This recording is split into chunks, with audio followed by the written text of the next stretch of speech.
영혼 구원을 사모하시면서 오늘도 복음과 율법을 방문하신 성도 여러분 평안하셨습니까?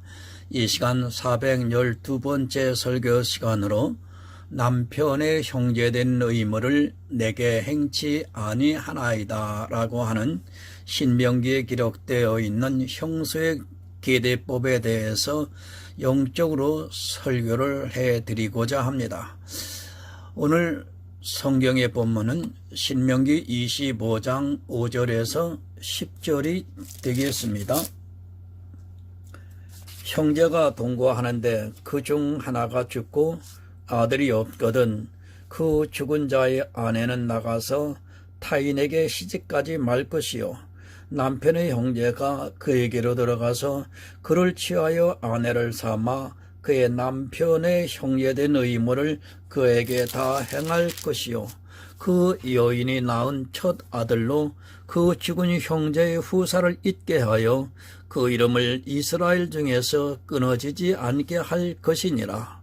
그러나 그 사람이 만일 그 형제의 아내를 취하기를 즐겨하지 아니하거든 그 형제의 아내는 그 성문 장로들에게로 나아가서 말하기를 내 남편의 형제가 그 형제의 이름을 이스라엘 중에 잊기를 싫어하여 남편의 형제된 의무를 내게 행치 아니하나이다 할 것이요 그 성읍 장로들은 그를 불러다가 이를 것이며 그가 이미 정한 뜻대로 말하기를 내가 그 여자 취하기를 즐겨 아니하노라 하였거든 그 형제의 아내가 장로들 앞에서 그에게 나가서 그의 발에서 신을 벗기고 그 얼굴에 침을 뱉으며 이러기를 그 형제의 집 세우기를 즐겨 아니하는 자에게는 이같이 할 것이라 할 것이며 이스라엘 중에서 그의 이름을 신 벗기운 자의 집이라 칭할 것이니라.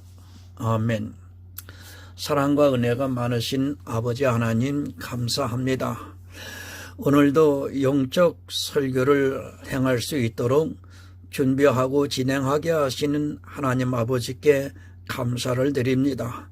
특별히 이 시간에는 형수계대법이라고 하는 신명기에 기록되어 있는 이 말씀을 준비하여 전하고자 합니다. 이 계대법의 의미를 바로 전하고자 합니다. 구원받은 집의 여자가 시집을 왔는데 그 여자가 구원을 얻지 못하고 있다면 그 동생이 그에 대한 의무를 행해야 한다는 말입니다. 다시 말하면 이스라엘 백성이라면 자기 집에 들어온 여자가 구원을 받게 해야 한다는 말입니다. 이것을 신약 시대에 거듭나게 한다는 것의 비유법입니다. 이 의미를 하나님 성령의 인도하심에 따라 전하고 듣고자 합니다. 하나님 이 시간 함께하여 주시옵시고 이 말씀을 통해서 바르게 깨달아 바른 복음 안에서 성령의 역사하심에 따라서 거듭남의 역사가 일어날 수 있도록 함께하여 주시옵소서. 예수 그리스도의 이름으로 기도드리옵나이다. 아멘. 성도 여러분, 아들입니다. 성경은 아들의 중요성에 대해서 이야기를 합니다. 이 시대 생각으로는 도무지 이해가 안 되는 일입니다. 딸로 태어난 사람들 입장에서 보면 성경은 참으로 불공평하게 보일 수 있습니다. 민수기를 보면 아들만 계수를 했지 딸은 계수를 하지 않았다는 것을 보면서 왜 하나님께서는 아들에게만 모든 것을 주시는가 하는 생각을 하게 됩니다. 여러분, 성경을 오해하지 마시기 바랍니다. 하나님께서는 남자와 여자를 절대로 차별을 하지 않았습니다. 여자라고 해서 폄하를 하거나 여자라고 해서 남자보다 못하다고 생각을 하지 않고 있습니다. 그러나 성경을 보면 꼭 그렇게 기록이 되어 있는 것 같은 생각을 하게 되어 있습니다. 똑같습니다. 남자냐 여자냐 구별을 하지 마시기 바랍니다. 지금 이 시대도 심지어는 여자에게 목사 안수도 주지 않는 교단이 있는 것을 볼 수 있습니다.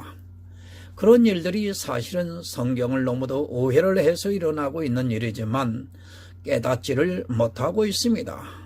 그런 오해가 성경을 보는 눈을 가리게 되어서 성경 전체의 말씀을 하고 있는 하나님의 뜻을 모르게 하고 있습니다. 성경을 바로 보시기 바랍니다. 더구나 율법은 그림자라는 것을 가지고 보아야 합니다. 그림자를 그림자로 그대로 보고 있는 사람은 없을 것입니다. 그림자를 보고 있다 해도 그것을 꼭 알아야 한다는 생각을 하는 사람은 그림자로 보이는 그것이 무엇인가를 알기 위해서 반드시 확인을 하게 되어 있습니다. 그림자로 비춰지는 사물이 무엇인가를 보게 되어 있습니다. 그런데 어떻습니까? 성경을 보는 사람은 그렇게 하지를 않고 있습니다. 율법은 그림자라는 말씀은 분명히 성경에서 보고 있으면서도 그냥 그림자로 보고 있다는 것이 얼마나 어리석은 일인가를 깨닫지를 못하고 있습니다. 그림자는 반드시 뒤에 가서 그 실체를 보아야 합니다. 무슨 말씀인가 하면 어떤 창 뒤에 비추고 있는 사물이 무엇인가를 확인을 해야 합니다. 안 봅니다. 그리고 그림자를 그대로 보고 있습니다. 사람이 죽고 사는 문제에 걸려 있다면 어떻게 해서라도 그림자 뒤에 있는 사물을 보려고 할 것입니다. 만약에 전쟁에서 경계를 서고 있는데 이상한 그림자가 보이는 것입니다. 그렇다고 하면 경계병은 반드시 그림자의 실체가 보일 때까지 그것을 주시하고 있고 반드시 직접 가서 확인을 해야 합니다. 하지만 교회 안에서 성경을 보고 있는 사람들은 그렇게 하지 않습니다. 전쟁에서 반드시 지게 되어 있습니다.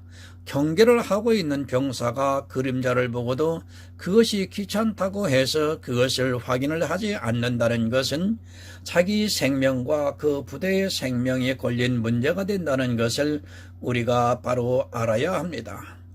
영혼의 일도 성경에서 그림자라고 말씀을 했으면 자기가 생명에 대한 사모하는 마음이 있다면 반드시 그림자를 걷어내고 보려고 하는 마음이 있어야 합니다. 내 생명입니다.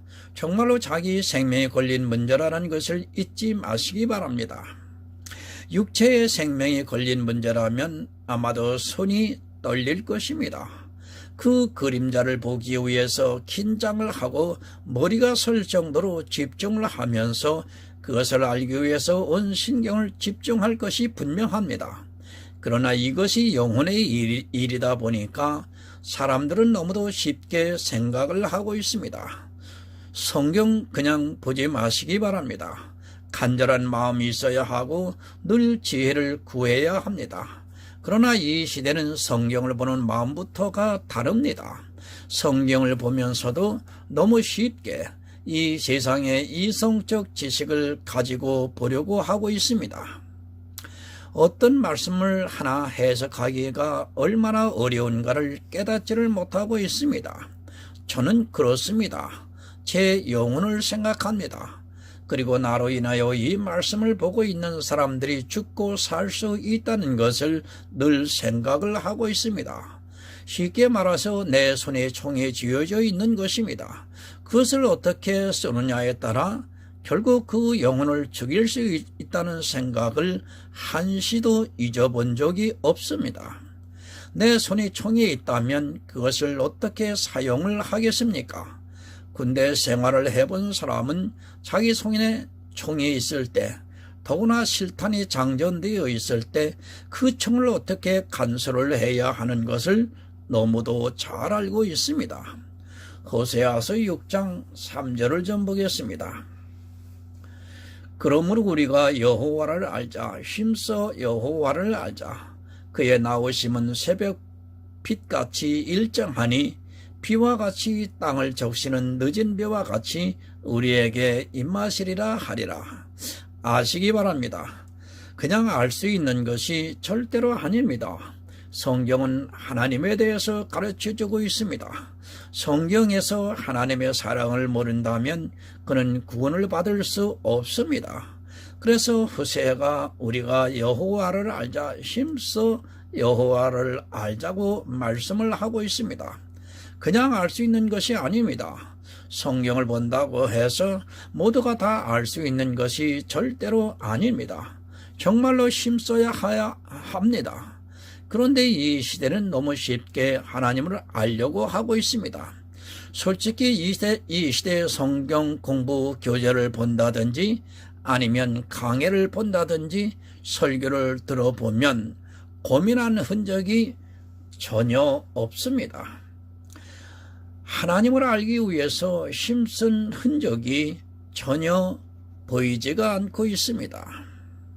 왜 그렇습니까? 그림자 뒤에 있는 것을 안 보고 있기 때문입니다.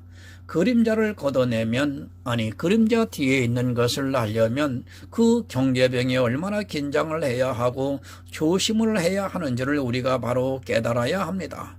그러나 지금의 설교를 들어보면 그런 것이 전혀 보이지가 않고 있습니다. 그저 이 세상의 이성적 지식으로 보고 있기 때문에 그렇습니다. 저는 알 수 있습니다. 정말 설교 한 편만 들어보아도 그가 하나님을 알기 위해서 얼마나 힘쓰고 있는가를 쉽게 알 수 있습니다. 하지만 불행하게도 이 시대는 그런 것을 찾아볼 수가 없습니다. 하나님을 알기 위해서 힘쓴 흔적이 전혀 보이지가 않고 그저 사람의 지식을 자랑하는 것밖에는 보이지가 않습니다. 성경 쉽지 않습니다. 거의 모든 성경이 비유로 되어 있습니다. 그러다 보니까 그 비유를 바로 깨닫지 못하면 전혀 하나님을 알 수 없다는 것을 깨달아야 합니다.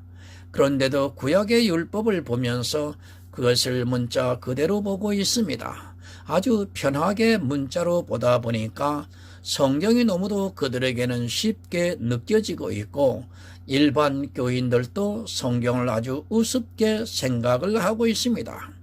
왜 이스라엘이 소경이 되었습니까? 그들이 우리보다 성경을 보는 눈이 어두워서 소경이 되었습니까? 그들이 우리보다 지혜롭지 못해서 소경이 되었습니까? 그들의 마음이 우리와 달라서 소경이 되었다고 생각을 하지 마시기 바랍니다. 이스라엘을 우리보다 더 똑똑하다는 것을 이 시대 노벨상을 받는 것만 보아도 쉽게 알 수 있습니다. 그러나 소경입니다. 그들은 성경에서 예수 그리스도를 몰랐기 때문에 소경이 되었다고 예수님께서 말씀을 하고 있습니다. 그들은 정말로 어려서부터 성경을 보고 그 안에서 하나님을 발견하려고 했지만 문자에 갇혀서 율법의 그림자의 눈이 소경이 되고 말았다는 것을 깨달아야 합니다. 그러나 이 시대 역시 그들과 같이 그렇게 문자에 갇혀 소경으로 살아가고 있으면서도 깨닫지를 못하고 있습니다. 지금도 외치고 있습니다. 호세아 선지자가 외치고 있다는 것을 아시기 바랍니다.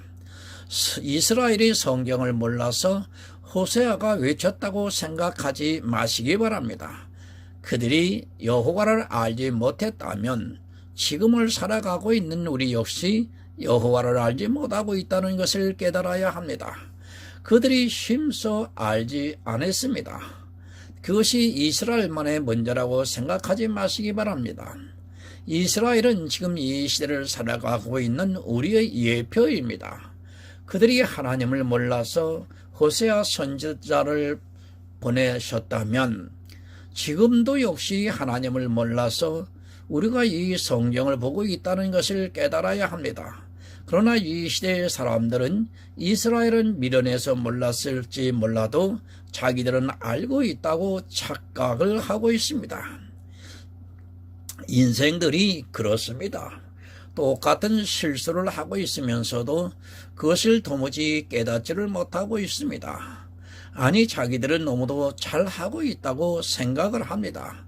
마치 호세아 시대에 호세아가 말씀을 전하니까 네가 무엇인데 말씀을 전하느냐고 하면서 책망을 한 것 같이 이 시대도 똑같이 그렇습니다. 그 시대의 주리를 이루고 있는 사람들에게는 정말로 한심한 이야기입니다. 아무도 듣지 않습니다.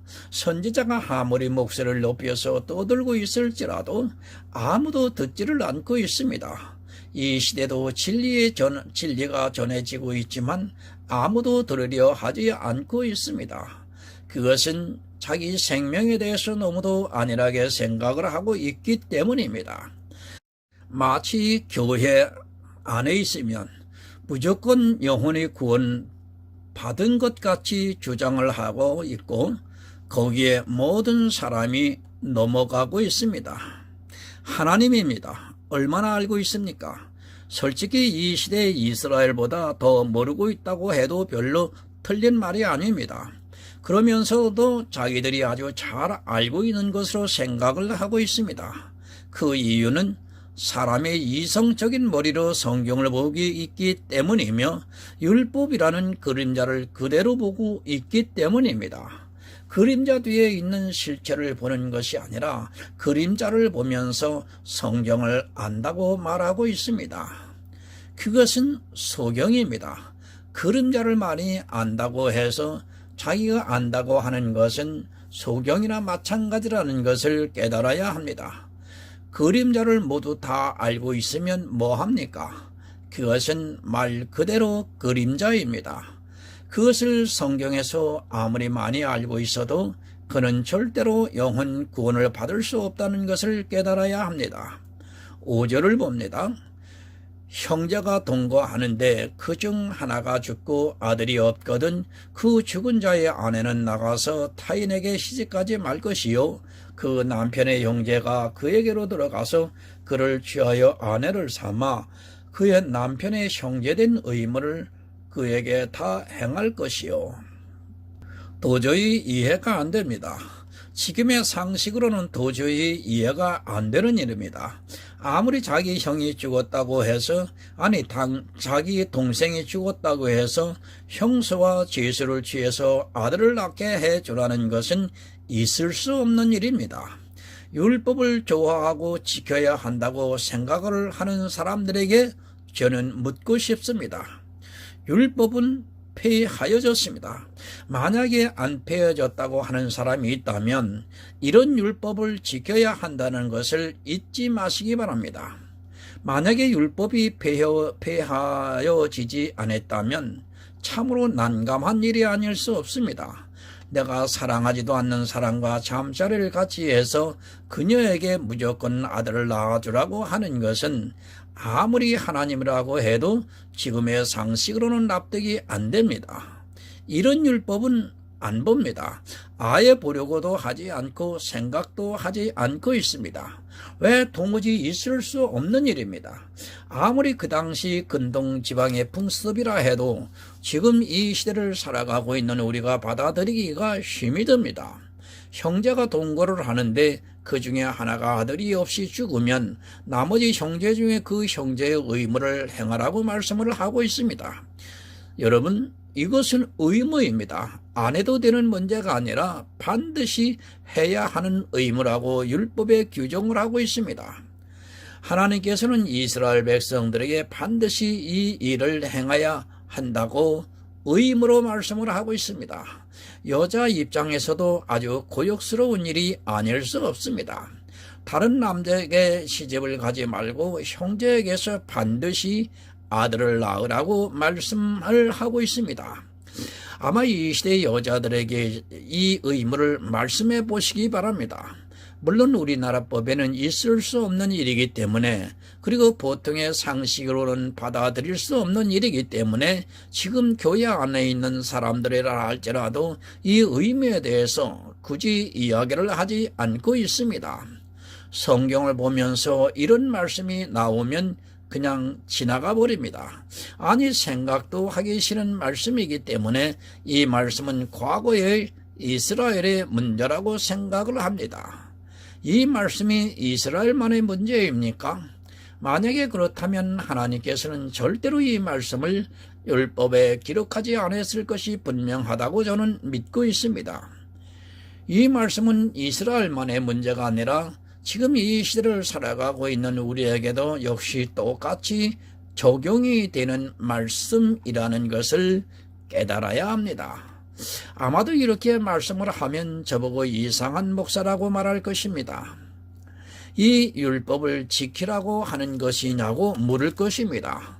아니, 이 목사가 정신이 이상하지 않고 이 율법의 의무가 이 시대에 똑같이 적용이 된다고 하지 않을 것이라고 생각을 할 것입니다.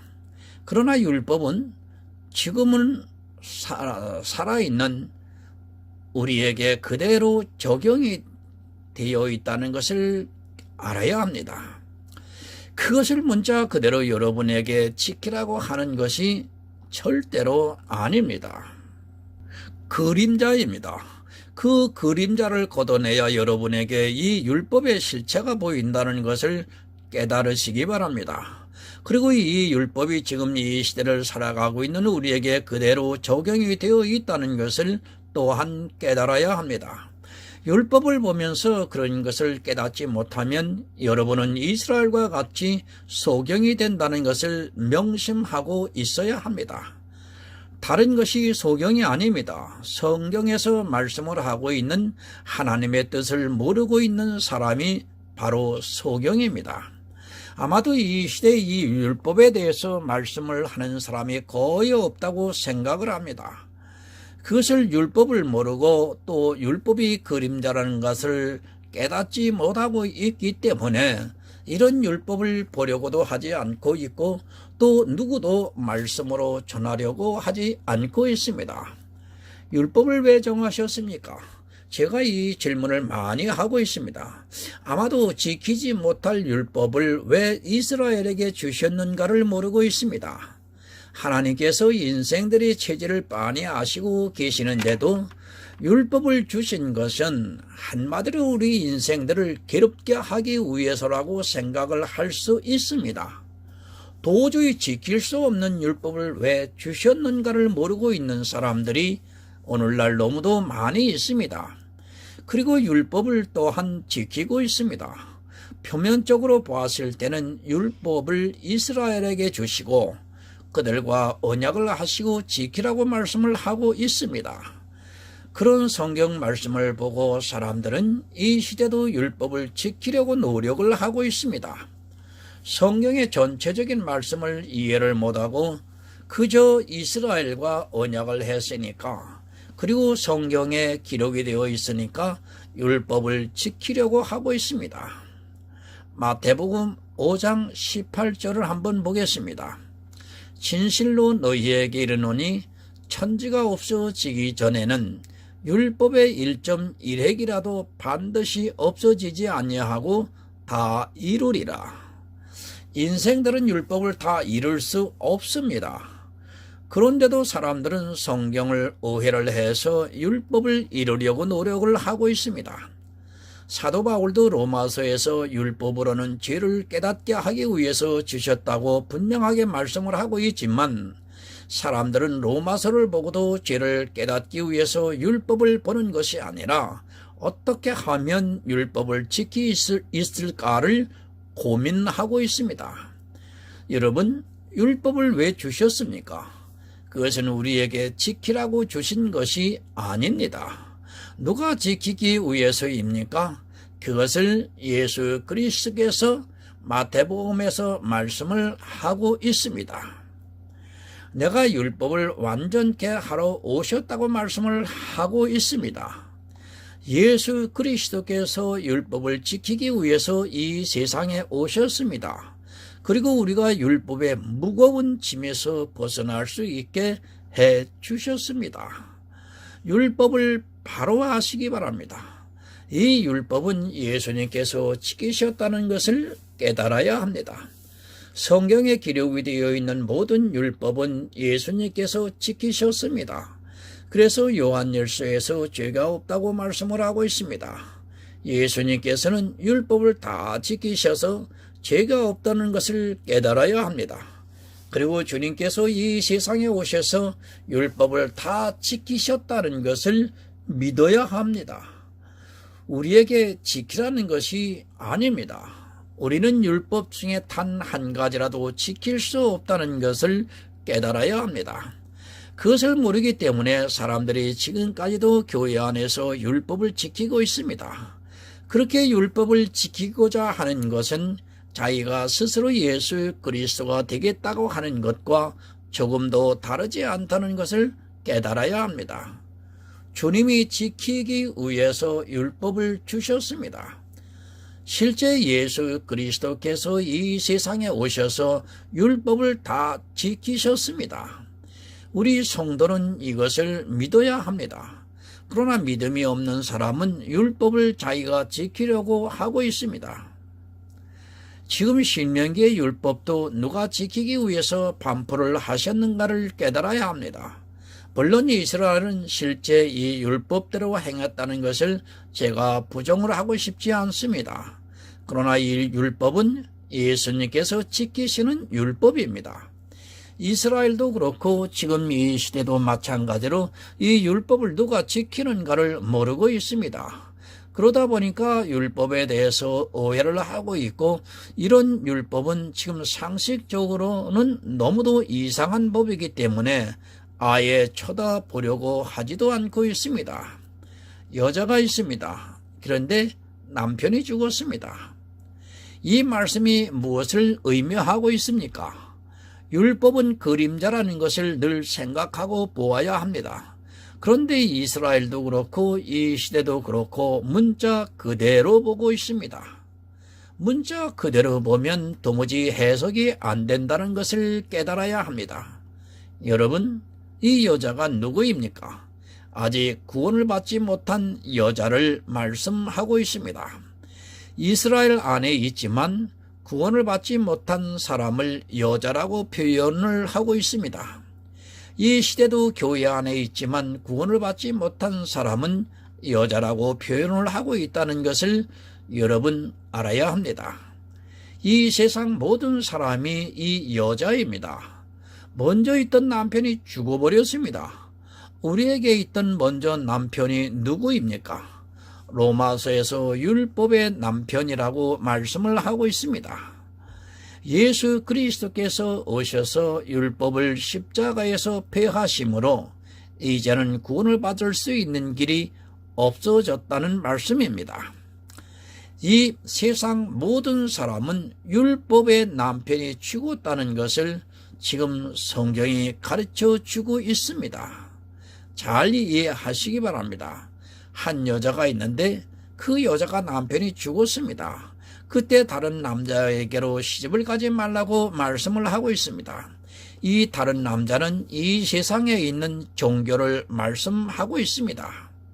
일단 이스라엘의 백성이 되었으면 절대로 다른 남자에게 시집을 가지 말라고 말씀을 하고 있습니다. 남편이 죽었어도 시집을 가서는 안 됩니다. 왜 안 되는가를 깨달아야 합니다. 이 문제는 구원의 문제라는 것을 깨달아야 합니다. 다른 남자에게 시집을 가는 순간에 그 여자는 구원을 받을 수 없습니다. 우리가 율법의 남편이 죽었을 때 다른 남자에게 시집을 가는 순간에 그 남자에 의해서 다시 죽게 된다는 것을 깨달아야 합니다. 5절 중반을 좀 보겠습니다. 그 남편의 형제가 그에게로 들어가서 그를 취하여 아내를 삼아 그의 남편의 형제된 의무를 그에게 다 행할 것이요. 그 남자의 형제가 누구입니까? 바로 예수 그리스도를 말씀하고 있습니다. 율법의 남편이 죽으니까 이제 예수 그리스도의 남편이 이스라엘에게 있는 것입니다. 지금도 교회 안에는 율법의 남편이 있습니다. 안타까운 것은 예수 그리스도의 십자가를 믿는다고 하는 그들이 자기 율법의 남편이 죽었다는 것을 인정을 하지 않고 율법의 남편과 아주 잘 살고 있습니다. 반드시 죽어야 합니다. 율법의 남편이 죽었다는 것을 믿어야 합니다. 율법의 남편이 죽어야 그 형제와 혼인을 할 수 있습니다. 그것을 로마서에서 말씀을 하고 있습니다. 전 남편이 죽었으면 새 남편에게 시집을 가도 아무 죄가 없다고 말씀을 하고 있습니다. 예수 그리스도의 사역입니다. 우리는 율법의 남편이 죽었습니다. 그리고 나니까 그 형제가 들어와 취하였다고 말씀을 하고 있습니다. 그 형제가 누군가 하면 바로 예수 그리스도입니다. 예수 그리스도로 말미암아 우리 안에 새 생명이 탄생이 되는 것을 이스라엘의 율법을 통해서 가르쳐주고 있습니다. 율법의 남편이 죽었으니까 그 형제 예수 그리스도께서 형제의 본분을 행하게 하기 위해서 우리에게 찾아오셨다는 것을 말씀하고 있고 형제의 의무를 행하셨습니다. 그 의무가 무엇입니까? 남편이 죽은 형제의 아내를 취해서 아들을 낳게 해 주시는 것입니다. 그것은 우리를 취해서 예수 그리스도의 영이 우리 안에 탄생이 되게 해 주신다는 것을 말씀하고 있습니다. 다른 곳으로 시집을 안 가면 예수 그리스도께서 우리에게 찾아오셔서 남편의 형제의 의무를 행하시고 있습니다. 그리고 우리로 새 생명이 탄생이 되게 해 주시고 있습니다. 본문 6절을 봅니다. 그 여인이 낳은 첫 아들로 그 죽은 형제의 후사를 잊게 하여 그 이름을 이스라엘 중에서 끊어지지 않게 할 것이니라. 그 여인이 낳은 첫 아들로 그 죽은 형제의 후사를 잊게 하라고 말씀을 합니다. 참으로 율법은 너무도 어렵습니다. 참으로 이런 말씀들을 보면서 우리가 그 안에 있는 하나님의 섭리를 안다는 것이 쉽지 않습니다. 그러나 주님께서 은혜를 주시는 성도들에게는 보여주시고 있습니다. 그 여인이 낳은 첫 아들로 형제의 후사를 잊게 하라고 말씀을 하고 있습니다. 로마서 8장 4절을 보겠습니다. 육신을 쫓지 않고 그 영을 쫓아 행하는 우리에게 율법의 요구를 이루어지게 하려 하심이니라. 성도 여러분, 구원의 방법입니다. 첫 남편은 율법의 요구를 다 이루어야 구원을 받습니다. 지금 이 말씀을 하고 있는 것입니다. 우리가 구원을 받는 첫 번째 방법이 율법의 요구를 다 이루는 것입니다. 지금 그 말씀을 하고 있습니다. 예수님께서 율법의 요구를 다 이루게 해 주셨습니다. 그 첫째 남편에게서 아들을 낳으려면 여러분 율법을 다 지켜야 합니다. 구원을 받으려면 율법의 요구를 다 이루어야 한다는 말씀입니다. 그런데 그 율법의 남편이 죽었습니다. 그 여인에게 아들을 낳게 해서 형제의 후사를 잊게 하라는 말씀은 예수 그리스도께서 율법의 요구를 다 이루셔서 율법의 첫 남편에서 낳은 아들과 같이 해 주셨다는 것을 말씀하고 있습니다. 그 이름을 이스라엘 중에 끊어지게 하지 말라고 말씀을 합니다. 이스라엘은 육적인 이스라엘을 말씀하는 것이 아니라 하늘의 이스라엘을 말씀하고 있습니다. 주님께서는 이 세상에 오셔서 아들을 낳지 못하고 있는 여인에게 새 생명을 주셔서 이스라엘로 끊어지게 하시지 않게 복음을 주셨습니다. 참으로 얼마나 놀라운 일입니까? 우리를 구원해 주시고 있습니다. 율법을 통해서 우리를 어떻게 구원을 하시는가를 가르쳐주고 있습니다. 예수님께서는 그 남편의 형제로 오셔서 아들이 없는 구원의 생명이 없는 우리에게 남편의 의무를 다 해서 우리 안에 성령이 오시게 해 주셨습니다. 참으로 놀랍게도 주님께서 이 십자가를 지시고 오순절이 이름에 성령이 오셔서 구원을 받는 영적인 이스라엘이 많아지게 되었습니다. 본문 7절을 보겠습니다. 그러나 그 사람이 만일 그 형제의 아내 취하기를 즐겨하지 아니하거든 그 형제의 아내는 그 성문 장로들에게로 나아가서 말하기를 내 남편의 형제가 그 형제의 이름을 이스라엘 중에 잊기를 싫어하여 남편의 형제된 의무를 내게 행치 아니하나이다 할 것이요. 우리의 주권입니다. 예수 그리스도께서 계십니다. 그런데 남편의 의무를 행하지 않을 때는 형제의 아내는 성읍의 장로들에게 나아가서 말하기를 내 남편의 형제가 그 형제의 이름을 이스라엘 중에 잊기를 싫어하여 남편의 형제된 의무를 행치 않는다고 말하라는 것입니다. 너무도 중요한 말씀입니다. 이 형제는 예수 그리스도입니다. 그런데 예수 그리스도께서 자기 남편의 형제인 의무를 행치 아니하면 그것을 장로들에게 고하라고 말씀을 합니다. 참으로 감사한 말씀입니다. 우리에게 이런 권리가 있다는 것을 율법을 통해서 가르쳐주고 있습니다.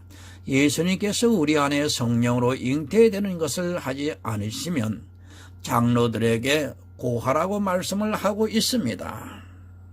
육적인 이스라엘의 일입니다. 실제 육적인 이스라엘 중에는 이런 사람도 있었습니다. 우리가 잘 아는 룻기에서 보면 형제의 남편된 의무를 행하지 않아서 그 이름조차 기록이 안 되어 있는 것을 볼 수 있습니다. 그러나 우리 주님께서는 반드시 남편의 형제인 의무를 행해서 우리 안에 성령이 오시게 해 주셨습니다. 그것이 바로 오순절 성령 강림입니다. 이 시대도 남편이 죽은 여인에게 찾아오셔서 남편인 형제의 의무를 행하시고 있습니다. 사람은 안 할 수 있습니다. 그러나 여러분 믿으시기 바랍니다. 예수 그리스도께서는 반드시 남편의 형제에 된 의무를 행하셨습니다. 그것을 행하시기 위해서 이 세상에 오셔서 율법의 요구를 다 이루시고 십자가에서 단번 속죄 제물이 되셔서 우리가 구원을 받을 수 있게 해 주셨습니다. 얼마나 감사합니까? 우리가 구원을 받을 수 있게 예수 그리스도께서 오셔서 우리의 남편이 되어 주셨습니다. 그 남편으로 말미암아 또 다른 보혜사가 우리 안에 임재를 해서 구원을 받는 하늘의 이스라엘의 백성이 되게 해 주셨다는 것을 말씀하고 있습니다. 본문 8절을 보겠습니다. 그 성읍 장로들은 그를 불러다가 이를 것이며 그가 이미 정한 뜻대로 말하기를 내가 그 여자 취하기를 즐겨 아니하노라 하거든 그 형제의 아내가 장로들 앞에서 그에게 나아가서 그의 발에서 신을 벗기고 그 얼굴에 침을 뱉으며 이르기를 그 형제의 집 세우기를 즐겨 아니하는 자에게는 이같이 할 것이라 할 것이며 여러분 이 세상에 어느 누구도 하지 못하는 일입니다. 그러나 예수 그리스도께서는 우리에게 남편인 형제의 의무를 다 행하셨다는 것을 믿어야 합니다. 그러므로 해서 우리가 지금 성령의 감동하심으로 구원을 확신을 하고 있습니다. 성령이 인치심으로 말미암아 구원을 받았다는 것을 믿고 있습니다. 남편의 형제된 의무를 행하지 않는 사람입니다. 그의 발에서 신을 벗기고 그 얼굴에 침을 뱉어서 그 형제의 집 세우기를 즐겨 하지 아니하는 자라고 하라고 말씀을 하고 있습니다. 그 신을 벗긴다는 말씀은 평안의 복음이 사라졌다는 말씀입니다.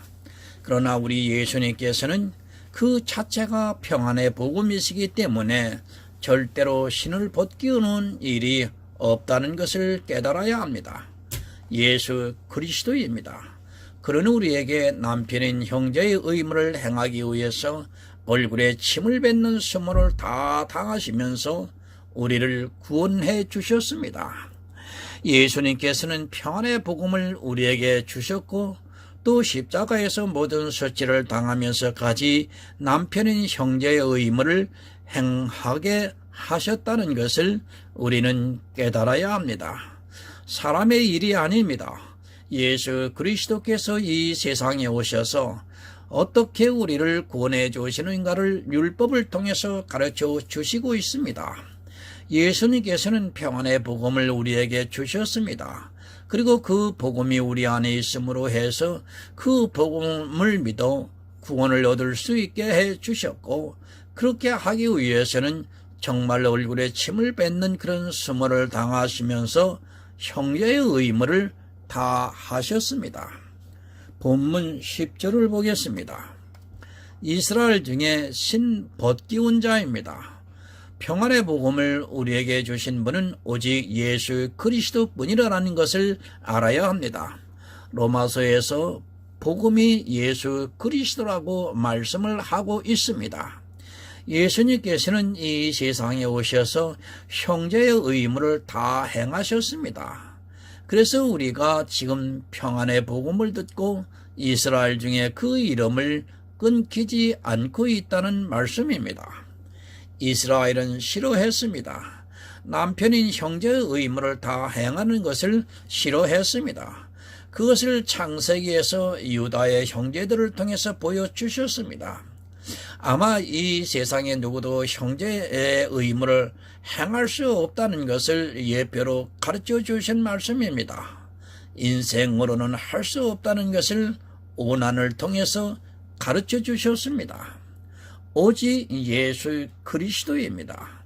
그분만이 형제의 의무를 행할 수 있는 분이라는 것을 가르쳐 주고 있습니다. 이 세상에 어느 누구도 할 수 없어서 신벗기운 자가 될 수밖에 없지만 오직 주님께서는 평안의 복음을 주셔서 우리가 그 복음을 믿고 구원을 받을 수 있게 해 주시고 있습니다.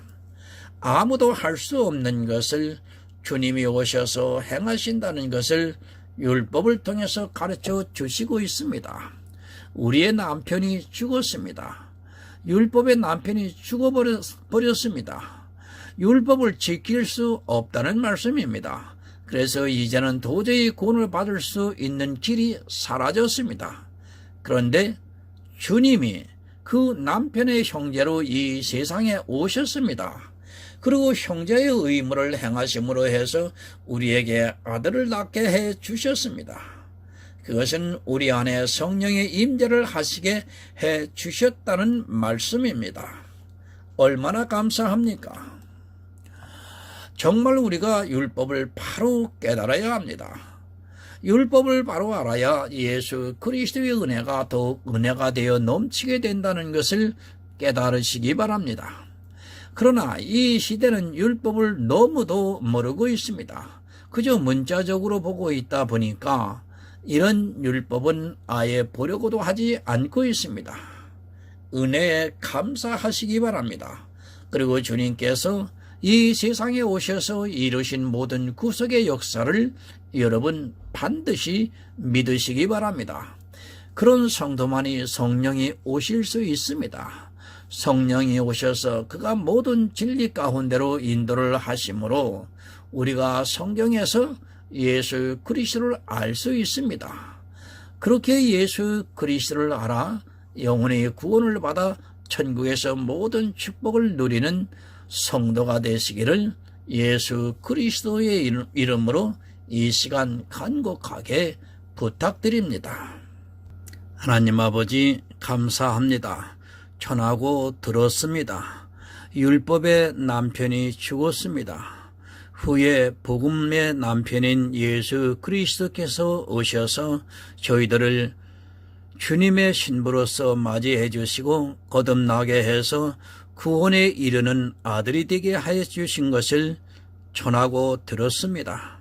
이 말씀을 마음에 깊이 간직하게 해 주시고 이 말씀을 정확하게 깨달아 영원히 구원에 이르는 지혜로운 하나님의 아들들이 오늘 이 시간을 통해서 탄생할 수 있도록 하나님 도와주시옵소서.